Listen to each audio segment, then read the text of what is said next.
Okay. All right, folks, welcome back here as Terry and I are going to try to run through this rather quickly.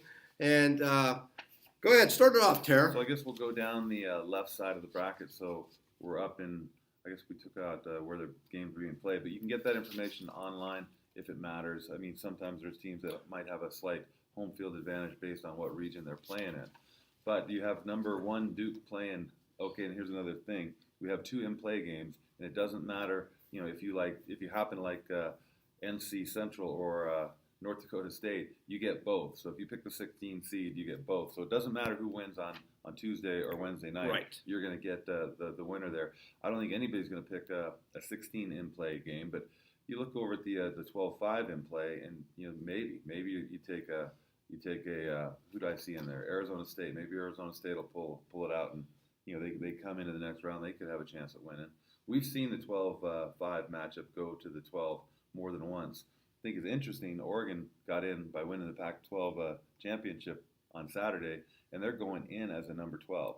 In as a number 12, and they're favored in the game. So the bookie thinks that the 12 is better than the 5. Yeah, so that's interesting. Well, here's the thing. I think that Arizona State did not deserve to get in the tournament. I didn't think St. John's deserved to get in the tournament. I didn't think Oklahoma deserved to get in the tournament. How did Baylor get in there? I mean, and Baylor. I mean, these teams had losing records in their conference. Some of them never got to 20 wins. It's just it's all the power conferences, unfortunately. The only good deal that happened was Belmont was given an at-large bid. With 30 wins, I mean, they had a good season. So. Exactly. So, I was disappointed San Diego State didn't get picked. Yeah, that's the problem with the format. You get 68 teams that get a shot at it, and there's always teams on the outside that could have, should have. Okay, so looking at the top part of the bracket, Terry, where do you see some upsets happening? I was telling you earlier, I have a hard time. I tend to be a favorite, type better. I like to bet the favorites. If I see an underdog, again, I think Oregon should be an underdog, but they're not. I see that as a 12-5 match where I think Oregon's going to win. I actually think Washington, I guess I'm a Pac-12 fan. I'm leaning towards the Pac-12. I think they're better than their records indicate. They always beat up on each other in tournament. Washington finished at 26-8 on the season. Didn't get ranked inside the top 25. They're coming in as an 8 seed over Utah State, who also had a great season.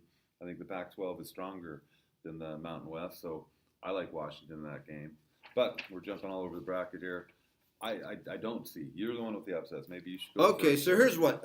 On our top half of the bracket, okay, I picked UCF, the 9 seed, to beat the 8 seed, Virginia Commonwealth.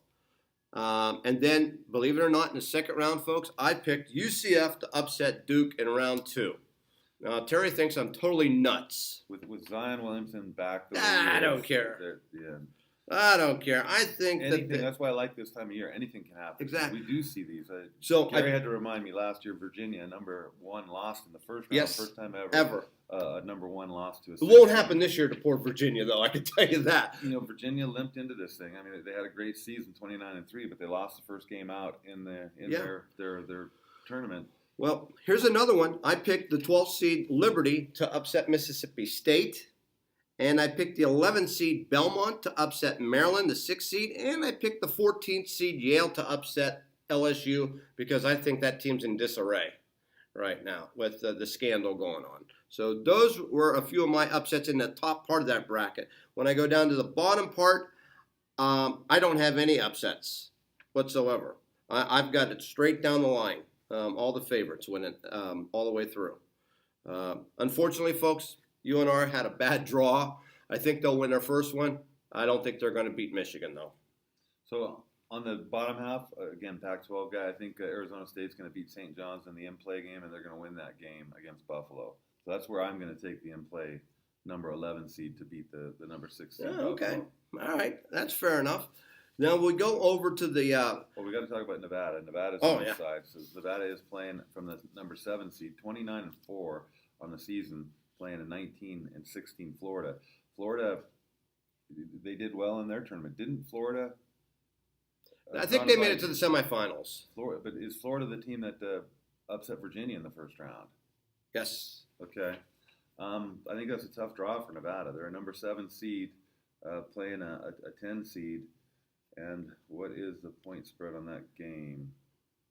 Nevada's favored by 2. That makes sense. So That's in Des Moines. Barely favored. So that'll be an interesting game, I can tell you right now. So Nevada may get past Florida, but then they get served up to Michigan, and Michigan's playing really well right now. Well, Unfortunately, I don't see Nevada repeating last year's trip to the Elite Eight. The two strongest teams on that bottom side, in my opinion, is Gonzaga and Texas Tech. Texas Tech, again, kind of didn't play well in their tournament. I think it doesn't sit well. I mean, some teams maybe they look past the tournament game because they know they're going to get in. Well, look at Reno. Reno. Reno couldn't get out of the semifinals. Couldn't almost lost their first game as well. So yeah. I don't know if that's good or bad. I think they're going to come into this thing focused. They knew they were going to get in. Maybe they were looking past their first opponents and didn't really care. I think it's bad to go into this NCAA, with a poor showing in your conference tournament. Right. But that's just me. Okay, so when we come back for our next segment, Terry and I are going to talk about the other side of the bracket, and we'll give you who we think will have a strong weekend.